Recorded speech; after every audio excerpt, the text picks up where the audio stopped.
बिस्मिल्लाहिर्रहमानिर्रहीम। आज हमने स्टार्ट करना है लिमिट ऑफ फंक्शन। तो लिमिट का जो कंसेप्ट है ना, वो बड़ा फंडामेंटल टूल है कैलकुलस में। यानी ये वो बेसिक टूल है जिसके ऊपर जो हमारी है इंटीग्रल कैलकुलस और डिफरेंशियल कैलकुलस जो है ना स्टैंड करती है। आप देखें, हमारे पास अगर हमने डेरिवेटिव स्लोप निकालनी होती थी किसी दो पॉइंट के दरमियान, फिर तो फार्मूला था y2 minus y1 over x2 minus x1। लेकिन जब हमने कह लें कि स्लोप एट अ पॉइंट निकालनी होती थी किसी कर्व पे, तो फिर हमारे पास जो है ना फार्मूला नहीं था। तो उस प्रॉब्लम को भी जो सॉल्व किया हमने वो लिमिट से किया। तो यहाँ से डेरिवेटिव का कंसेप्ट है और वहाँ से आगे फिर सारी डिफरेंशियल कैलकुलस का एक सिस्टम चलता है, ओडी वगैरह ये चीज़ चलती है ना। इसी तरह अगर आप देखें इंटीग्रल कैलकुलस में, तो हमारे पास रीमान सम की आती है कि हम एग्जैक्ट एरिया निकालने के लिए क्या करते होते थे कि रेक्टेंगल्स को इनफाइनाइट कर देते थे, हम इनफाइनाइट नंबर ऑफ रेक्टेंगल्स कर देते थे। तो वहाँ भी लिमिट हमारे पास बड़ी हेल्प करती है। तो यही वो बात करते हैं यहाँ पर, algebraic problem consider either session deals deleted with static situation. जैसे यहाँ पर उसने बताया हुआ है कि अगर हमने रेवेन्यू जानना है एक्स आइटम सोल्ड के लिए, या how much interest is earn in 2 year, तो ये सब जो प्रॉब्लम्स है ना, वो कहता है कि कैलकुलस से ही डील होती हैं। रेट ऑफ चेंज निकालना जाहिर बात है, वो भी डेरिवेटिव का कंसेप्ट आएगा। तो ये सब जो है ना वो इसी से डील करते हैं हम, लिमिट इसमें यूज़ होती है। तो इसीलिए लिमिट बहुत इंपॉर्टेंट है किसी फंक्शन की। अच्छा, लिमिट के बाद उसने ये जो बात की हुई है ना इंटरवल वाली, ये हम पहले कर चुके हैं। यानी identification of real number by point on the number line. Number line पे ये तो 9th क्लास का टॉपिक है कि नंबर लाइन पे रियल नंबर को रिप्रेजेंट करना। उसके बाद जो ये नीचे बात की हुई है ना, ये हम कर चुके हैं पहले, इंटरवल से ना ये हम पहले भी पढ़ चुके हैं। मैंने इसे डोमेन रेंज के कंसेप्ट में इसे बात की थी कि हमारे पास ये जो होता है ना, ये क्लोज इंटरवल को रिप्रेजेंट कर रहा है। जैसे अगर हम देखें तो ये हमारे पास क्लोज इंटरवल यानी ग्रेटर देन और इक्वल टू का जब सिंबल आ रहा है, तो इसका मतलब close interval both and point जो है वो इंक्लूड होंगे। और अगर एक जगह पे देखें, ये नीचे वाले में ये ओपन आ रहा है ना, यानी नॉट इंक्लूड होगा, फिर ये बी नॉट इंक्लूड है, ये एक ओपन होगा, इसे हाफ ओपन हाफ क्लोज पढ़ेंगे। इसी तरह नीचे इसके एग्जांपल दिए हैं, अगर दोनों पे ये आ रहा है कि तो एंड पॉइंट इंक्लूड नहीं होंगे, इसके दरमियान वाले सारे नंबर होंगे, तो ओपन इंटरवल आएगा ए कॉमा बी। और ये सब सेट होता है रियल नंबर का, याद रखिएगा। अच्छा, उसके बाद हमारे पास ये रिप्रेजेंट करना तो ये तो इंतहाई आसान काम है कि -2 से लेकर इन्फिनिटी तक। तो ये -2 से लेकर -2 इंक्लूड है से लेकर पॉजिटिव इन्फिनिटी, तो ये सारा हमारे पास आ जाएगा। इसी तरह सेकंड वाला देखें, 4 से लेकर पॉजिटिव इन्फिनिटी, तो 4 यहाँ है, उससे आगे पॉजिटिव इन्फिनिटी आगे चलता जाएगा। और फिर -2 से -1 के दरमियान ना, -2 से 1 के दरमियान, -2 से 1 के दरमियान ये वाला इंटरवल है। तो ये हमारे पास वो बात कर रहा था एग्जाम्पल 24 में। आगे हम अगर इसकी बात करें तो ये उसने यहाँ पर बाकायदा रिप्रेजेंट कर दिया, जो मैंने ऊपर वो करके दिखाया, देखें यही काम किया हुआ है। 25 में क्या करना है, वो कहता है कि हमारे पास ये गिवन है और आपने इसे इंटरवल की फॉर्म में लिखना है। तो देखें, ये बड़ा ही आसान काम है यहाँ कि ये -5 से लेकर 3 ये वाला एक हिस्सा है, और यहाँ से ये वाला एक हिस्सा है, और यहाँ से ये हिस्सा है ना। अब देखें, ये जो इसने बनाया ना -5 से 3 के दरमियान, ये ओपन नहीं है, इसका मतलब ये 5 भी इंक्लूड नहीं है, 3 नहीं है। तो ये यहाँ पर ना यूं करके एक ओपन सर्कल होगा, ठीक है। तो इसलिए एंड पॉइंट पे उसके ओपन सर्कल है, तो इसलिए ये इंक्लूड नहीं है। 4 और 7 इसलिए कि यहाँ पर ये फिल होंगे सर्कल, वो जो सर्कल बन रहे होंगे ना यूं करके, ये इंटरवल ये यूं फिल होंगे फुल, तो इसलिए इंक्लूड है। और इन्फिनिटी हमेशा नॉट इंक्लूड के साथ ही आता है यहाँ पर ना, चाहे पॉजिटिव हो नेगेटिव हो। इन्फिनिटी का मतलब ये है कि कोई ऐसा वो नंबर नहीं है ऐसा, वो कोई ऐसी एक वैल्यूज है जो बढ़ती जा रही है। इन्फिनिटी का मतलब ये है बस। अच्छा, अब हम जब बात करते हैं कि एक्स अप्रोचेस टू लिमिट की जब बात करते हैं, तो उसे डिनोट करते हैं X approaches to some number ए।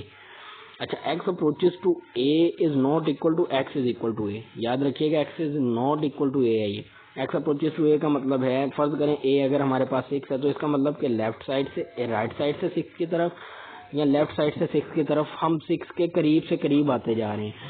तो लिमिट का एक ये भी फायदा है कि ये हमारा जो है ना फंक्शन का बिहेवियर ऐसे पॉइंट पे जहाँ पर फंक्शन डिफाइन नहीं है, वहाँ पर हम इसका बिहेवियर चेक कर सकते हैं। जैसे ये फंक्शन है, इस पॉइंट पे फर्ज करो नहीं डिफाइंड, तो हम ये देख सकते हैं कि इस पॉइंट पे इस साइड से आने से या इस साइड से आने से ऊपर ग्राफ पे क्या फ़र्क आता है। क्या बिहेवियर शो होता है, या अगर इस पे एग्जैक्ट वैल्यू होती तो क्या होती। तो इस तरह लिमिट जो है ना ग्राफिकल बिहेवियर चेक करने के लिए भी यूज होती है। अब देखें यहाँ पर वो कहता है x टेंड टू 0 उसने लिया है और फंक्शन लिया है y is equal to x square minus 4 over x minus 2। अब यहाँ पर जरा गौर से देखो, लिमिट वो 0 पे चेक कर रहे हैं तो क्या होगा। मैंने इसका जो है ना एग्जांपल को थोड़ा सा शायद पीछे किया होगा, ये हाँ ये यहाँ पर मैंने किया है, ऐसे बताने की कोशिश की है। अब ज़रा गौर से देखें यहाँ कि मेरे पास जब मैं कह रहा हूँ कि limit x approaches to 0 x square minus 4 by x minus 2 से मैंने ये प्लस माइनस में लिख सकता हूँ ना, 2 का स्क्वायर बन जाएगा 4 और ये दोनों कैंसिल आउट होंगे तो x प्लस 2 आएगा। x प्लस 2 का ग्राफ ये बनता है हमारे पास। अब देखें x अप्रोचेस टू 0 पे जब हम आ रहे हैं लेफ्ट साइड से या राइट साइड से, अब गौर करें यहाँ x अप्रोचेस टू 0 जब हम लेफ्ट साइड से आ रहे हैं या x अप्रोचेस टू 0 जब हम राइट साइड से आ रहे हैं तो ऊपर ग्राफ देखें 2 को जा रहे हैं। तो इसका मतलब ये है, इसकी वैल्यू जो 2 आ रही है उसका मतलब ये है कि एज x अप्रोचेस टू 0, क्या है इसका मतलब, एज x अप्रोचेस टू 0 ये जो फंक्शनल वैल्यू है वो अप्रोच करती है किसे, 2 को। एग्जैक्ट 2 नहीं है, याद रखिएगा, एग्जैक्ट 2 नहीं है, 2 को अप्रोच कर रही है। अप्रोच करना और एग्जैक्ट होना दो अलग चीज़ें हैं। इसी तरह फिर लिमिट ऑफ सीक्वेंस की भी यहाँ पर हम बात करेंगे। तो लिमिट ऑफ सीक्वेंस में याद रखना हम दो चीज़ों की यहाँ पर लिमिट जब हम डिस्कस करें तो दो चीज़ों को करेंगे। एक लिमिट ऑफ अ फंक्शन, अभी जो मैंने एग्जांपल दी वो लिमिट ऑफ फंक्शन की थी, और एक limit of a sequence. Limit of sequence की जब हम बात करेंगे तो किसी स्पेसिफिक नंबर पे नहीं, हम लिमिट एट इन्फिनिटी पे बात कर रहे होंगे कि एक्स अप्रोचेस टू इन्फिनिटी। अगर limit x approaches to infinity किसी सीक्वेंस की एग्जिस्ट करेगी, कोई नंबर आएगा तो हम कहेंगे उस सीक्वेंस जो है कन्वर्जेंट है, अदरवाइज डाइवर्जेंट है। यानी एन अप्रोचेस टू इन्फिनिटी अगर सीक्वेंस की जो वैल्यूज है किसी स्पेसिफिक नंबर एल को अप्रोच कर रही है तो फिर हम कहेंगे कि क्या है, वो सीक्वेंस कन्वर्जेंट है। इस चीज़ को हम आगे चल के यानी समझेंगे, इसकी एग्जाम्पलें भी देखेंगे। बुक पे आ जाते हैं दोबारा। यहाँ अगर मैं देखूं, अच्छा ये पहला हमने किया, इसी तरह दूसरा एक हमारे पास पार्ट है इसका, हाँ ये रहा, x टेंड्स टू a, वो तो x टेंड्स टू 0 था ना, x टेंड्स टू a या x अप्रोचेस टू a का मतलब क्या है, एक्स स्क्वायर माइनस a।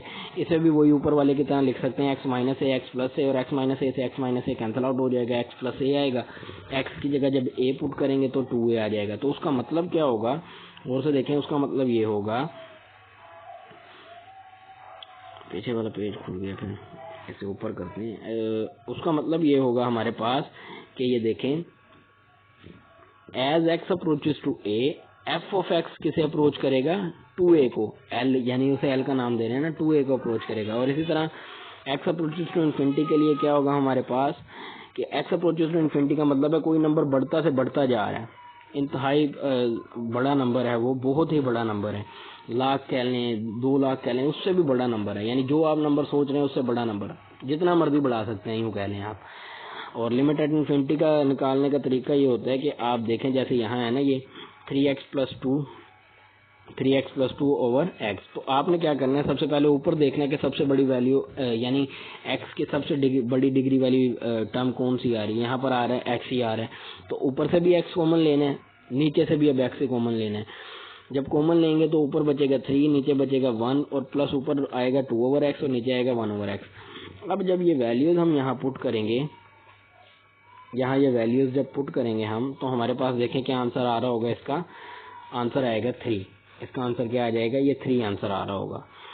जब हम पुट करेंगे ना तो 3 आंसर आएगा। तो उसका मतलब ये है कि as x approaches to infinity, जब एक्स इन्फिनिटी को अप्रोच कर रहा होगा तो हमारा जो function 3x plus 1 bye something है वो किसे अप्रोच कर रहा होगा, 3 को। ये इसका मतलब है। अच्छा, अब लिमिट ऑफ अ सीक्वेंस की हम बात करते हैं। तो देखें, the number l is the limit of a sequence Sn if for a given epsilon greater than 0। Epsilon जो है वो कोई स्मॉलेस्ट पॉजिटिव नंबर है, और Sn is equal to l होगा फॉर n ग्रेटर देन 1। अच्छा, यहाँ पर ये जो है ना, ये प्रिसाइज डेफिनेशन जो है ना, इतनी ज़्यादा बच्चों को बड़ी मुश्किल से ये बात अगर समझ आ जाए तो बहुत अच्छी बात है इस लेवल पे, वरना ये प्रिसाइज डेफिनेशन जो होती है ना थोड़ी उनके लिए मुश्किल होती है। लेकिन यहाँ पर जो उनको एक बात बड़ी अच्छे से क्लियर होनी चाहिए बच्चों को, वो ये है कि लिमिट, सीक्वेंस की लिमिट एग्जिस्ट करने का मतलब ये है कि हम सीक्वेंस की जो टर्म्स है ना, जैसे ये एग्जांपल देखें, ये वाली एग्जांपल देखें, मैंने n की वैल्यू 1 रखी तो ये निकला 3, n की वैल्यू 2 रखी तो ये निकला 1, n की वैल्यू 3 रखी तो 5/9। अब मैं n की वैल्यू बढ़ाता जा रहा हूँ 1 2 3 4 5 एंड सो ऑन चलते जा रहे हैं ना। जैसे जैसे मैं n को बढ़ा रहा हूँ, अगर n के बढ़ाने से वो किसी एक नंबर के करीब होता जाए, जैसे यहाँ पर देखें मैं n की वैल्यूज बढ़ाता जा रहा हूँ, ये n1 के लिए ये वाला आ रहा है नंबर मेरे पास, n2 के लिए ये वाला नंबर आ गया, n3 के लिए ये आ गया, n4 के लिए ये आ गया। मेरे बढ़ाने से वो 0 की तरफ जा रहा है ना, n बढ़ने से ये एक लाइन 0 की तरफ जा रहा है। तो इसका मतलब कि ये जो हमारे पास सीक्वेंस है ये कन्वर्जेंट है। ये सीक्वेंस क्यों कन्वर्जेंट है? क्योंकि जैसे जैसे n की वैल्यूज में बढ़ा रहा हूँ वो एक स्पेसिफिक नंबर के पास जा रहा है। ऐसा केस जब भी होगा कि हम n की वैल्यूज बढ़ाएं और वो एक स्पेसिफिक नंबर की तरफ जाए, हम कहेंगे सीक्वेंस कन्वर्जेंट है। ऊपर भी यही उसने एग्जांपल देखें दी हुई है हमारे पास n+2/n² की। उसने वैल्यूज ली हुई है, देखें 25 पे जाके वो और भी 0 के करीब हो रहा है, यानी 27 और 6 25 डिवाइड करेंगे 0 के करीब होता जा रहा है ना डिवाइड करने से। आप चेक करते जाएं, जैसे जैसे n को बढ़ाते जा रहे हैं वो 0 के करीब से करीब होता जा रहा है। अगर n की वैल्यूज बढ़ाने से सीक्वेंस की टर्म किसी एक स्पेसिफिक नंबर के करीब से करीब होते जाएं, तो हम कहेंगे कि वो सीक्वेंस की लिमिट एग्जिस्ट भी करती है और वो सीक्वेंस कन्वर्जेंट है। और अगर n की वैल्यूज बढ़ाने से सीक्वेंस की टर्म ओसिलेट करना शुरू कर दे या इन्फिनिटी की तरफ जाती जाए, तो हम कहेंगे कि वो सीक्वेंस जो है हमारे पास क्या है, कन्वर्जेंट नहीं है, डाइवर्जेंट है। अच्छा, नेक्स्ट हम इसकी एग्जाम्पल देखते हैं आगे। जैसे यहाँ पर देखें इसने एग्जाम्पल दिया, फिर उसने कहा कि अच्छा हम जैसे यहाँ पर ये 2 डायमेंशनल में किए ना, n की डिफरेंट वैल्यूज आ रही थी 1 2 3 के लिए और उसने वो स्केच कर दी हैं।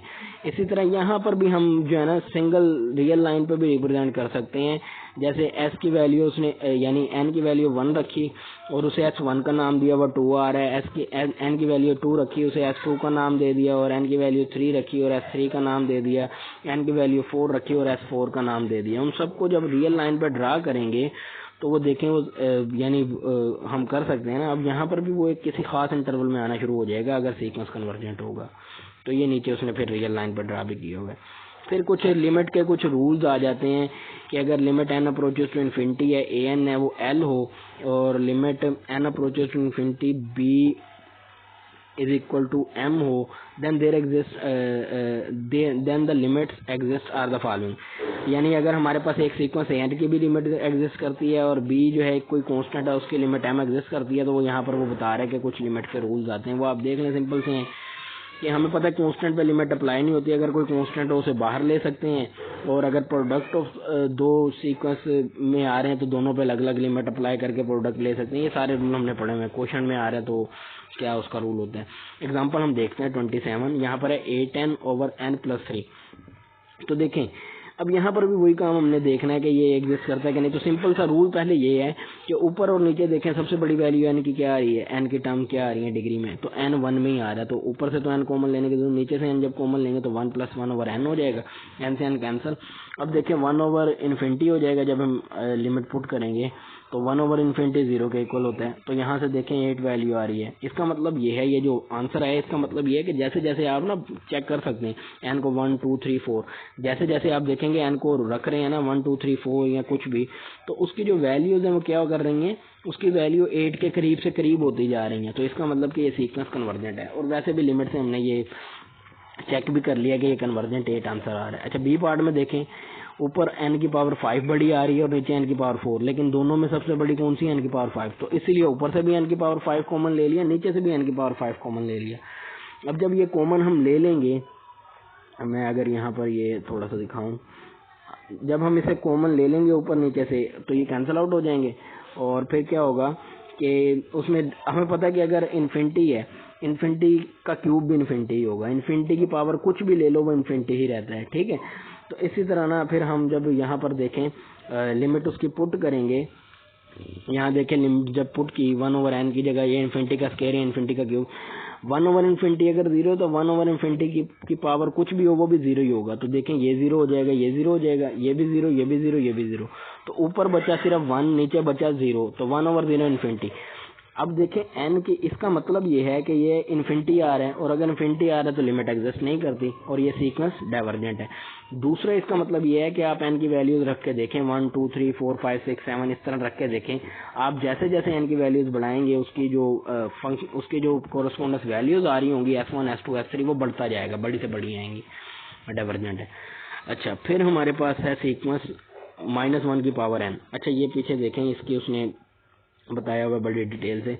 अब देखें यहाँ पर ना n की पावर 1 रख के देखें, अगर -1 की पावर 1 लेंगे तो क्या आएगा आंसर, 1 आएगा, -1 आएगा सॉरी। और अगर मैं इसकी पावर -2 लूंगा तो फिर क्या आएगा, सॉरी मैं अगर इसकी पावर 2 लूंगा, n को 2 लूंगा तो क्या बन जाएगा, 1 बन जाएगा। मैं अगर इसे सॉरी मैं अगर यहाँ से ये देखें, यहाँ पर ये इसकी मिस्टेक है, 1 के लिए -1 आएगा यहाँ, ये पहला मिस्टेक है। अब देखें अगर मैं 1 लेता हूँ तो -1 आएगा, अगर मैं 3 लेता हूँ, 3 लूंगा तो क्या आएगा, -1, अगर मैं 5 लूंगा तो -1, अगर मैं 101 लूंगा तब भी -1।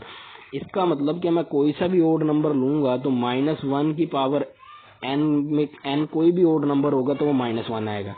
लेकिन इसी में अगर मैं n को 2 लूंगा तो 2 पे क्या बनेगा, ये 2 पे जाहिर बात है कि ये हमारे पास इवन ऊपर पावर बन जाएगी ना, -1 की पावर 2 क्या होगी, इवन 1 आ जाएगा। 4 लूँ तब भी 1 आ जाएगा, 14 लूँ तब भी 1 आएगा, 144 लूँ तब भी 1। इसका मतलब ओड के लिए ये 1 आ जाएगा, इवन के लिए ये 1 आ जाएगा, ओड के लिए -1। इसका मतलब कि इसकी वैल्यू -1 1 फिर -1 1 इसके दरमियान में ऑसिलेट करने लग गई है, किसी फिक्स नंबर की तरफ नहीं जा रही। तो ये हमारे पास सीक्वेंस भी फिर क्या होगा, डाइवर्जेंट सीक्वेंस कहलाएगा। तो ये हमारे पास हमने लिमिट का कुछ बेसिक कंसेप्ट पढ़ा, फंक्शन के लिए भी और सीक्वेंसेस के लिए भी।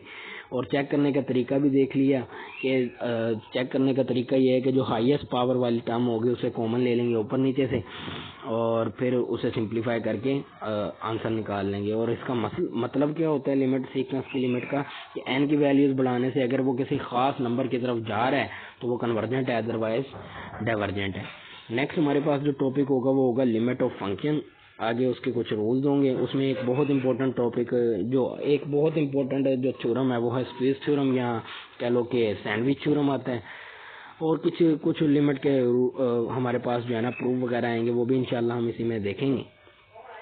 तो ये नेक्स्ट टॉपिक में हम इंशाल्लाह, ये बहुत इंपॉर्टेंट टॉपिक है हमारे पास नेक्स्ट वाला, सैंडविच थ्योरम और उसकी एप्लीकेशन। तो ये इंशाल्लाह हम फिर नेक्स्ट देखेंगे। ओके, अल्लाह हाफिज़।